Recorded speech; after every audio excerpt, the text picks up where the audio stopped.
নমস্কার। কবি অন্নদাশঙ্কর রায়ের লেখা খুকু ও খোকা।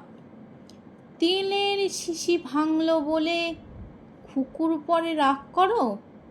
তোমরা যেসব বুড়ো খোকা, ভারত ভেঙে ভাগ করো।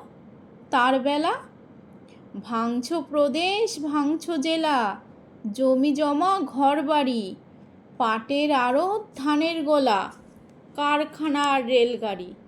তার বেলা চায়ের বাগান, কয়লা খনি, কলেজ, থানা, আপিস ঘর, চেয়ার টেবিল, দেয়াল ঘড়ি, পিয়ন, পুলিশ, প্রফেসর। তার বেলা যুদ্ধ জাহাজ, জঙ্গি মোটর, কামান বিমান, অশ্ব উট, ভাগাভাগির ভাঙাভাঙির, চলছে যেন হরির লুট। তার বেলা তিলের শিশি ভাঙল বলে খুকুর পরে রাগ করো? তোমরা যেসব ধেড়ে খোকা, বাংলা ভেঙে ভাগ করো। তার বেলা। নমস্কার।